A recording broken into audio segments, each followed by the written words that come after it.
Office protection. Pas rater rien dans un abdia.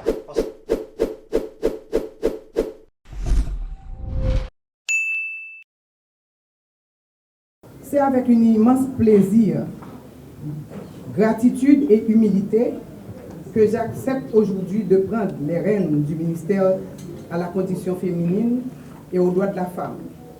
Cette nomination intervient à un moment complexe de notre histoire. Je remercie le Conseil présidentiel et le Premier ministre, représenté par notre ministre des Affaires étrangères, pour la confiance placée en moi. Les conditions des femmes se sont récemment dégradées de façon alarmante. Elles subissent violences, déplacements forcés, privations affectant profondément leur quotidien et leur dignité. Ce contexte nécessite une action urgente et déterminée. Nous, femmes haïtiennes, sommes depuis toujours à l'avant-garde des luttes pour la liberté, l'égalité.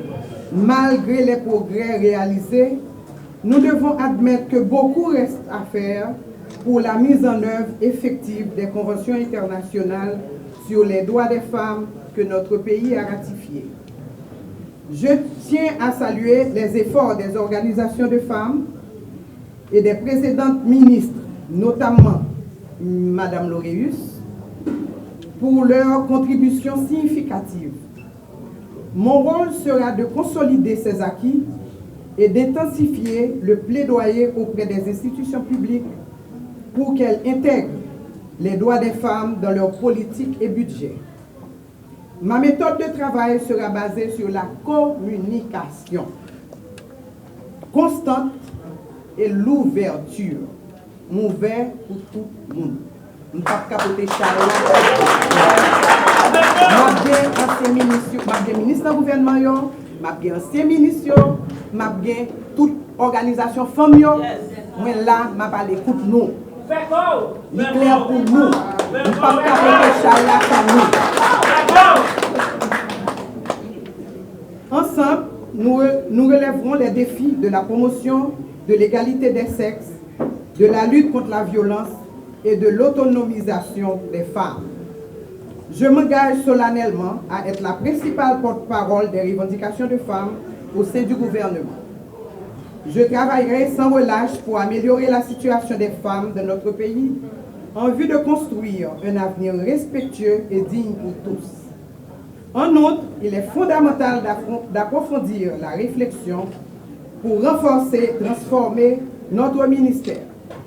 Je propose de le rebaptiser ministère à la condition féminine, aux droits de la femme et à la famille.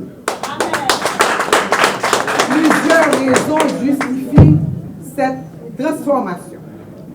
Le rôle central de la famille est le noyau fondamental de toute société.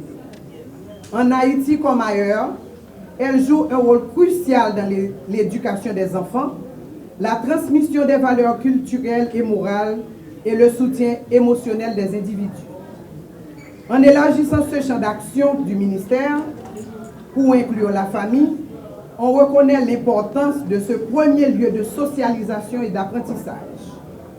Deuxième raison qui justifie cette transformation, la prévention de la délinquance et de la violence. Les familles stables et soutenues peuvent mieux prévenir la délinquance juvénile et la violence.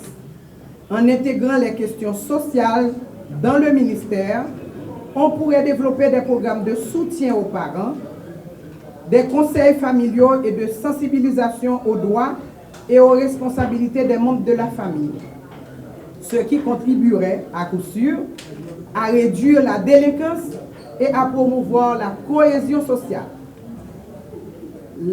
Troisièmement, il y a le support aux femmes et aux enfants. Les femmes jouent souvent, ou presque en général, le rôle central dans la gestion de la famille. Femmes, c'est pilier sociétal. En se concentrant également sur les aspects familiaux, le ministère pourrait offrir des ressources et des services qui aide les femmes à équilibrer leurs rôles professionnels et familiaux, garantissant ainsi leur émancipation et leur bien-être, ainsi que celui de leurs enfants. Lutte contre le banditisme et la crise sociale. Une grande partie de la crise du banditisme en Haïti est nourrie par la délinquance des jeunes des zones défavorisées. En intervenant directement au niveau familial, le ministère pourrait aider à créer un environnement stable et favorable au développement des enfants et des jeunes, réduisant ainsi leur vulnérabilité aux activités criminelles. Promouvoir la paix et le progrès. Une approche intégrée qui inclut la famille permettrait de mieux coordonner les efforts pour promouvoir la paix et le progrès.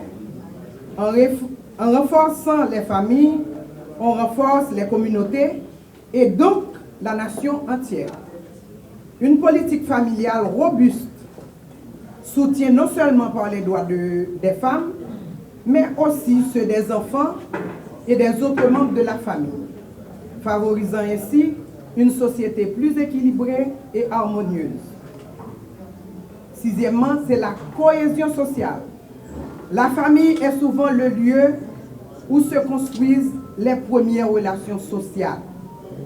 En mettant l'accent sur la famille, le ministère pourrait jouer un rôle dans la promotion de la cohésion sociale en s'assurant que tous les membres de la société se sentent soutenus et intégrés. Enfin, je tiens à exprimer ma profonde sympathie aux milliers de femmes qui ont été tuées, agressées, violées, kidnappées, dépossédées, appauvries ou qui se trouvent réfugiées dans des camps non appropriés. À celles devenues veuves, pleurant l'assassinat de mari, d'un enfant, d'un père, d'une mère ou d'autres proches parents. Je veux dire que nous ne les oublierons pas et que notre combat pour la justice et la dignité continuera. L'élargissement du champ d'action du ministère pour inclure la famille permettra de mieux répondre aux défis complexes auxquels Haïti est confronté. En s'attaquant aux causes profondes de la violence et de la délinquance, tout en maintenant le développement des individus et des communautés, ce qui contribuera à la construction d'une société plus juste, plus pacifique et plus prospère. Merci de votre précieuse attention.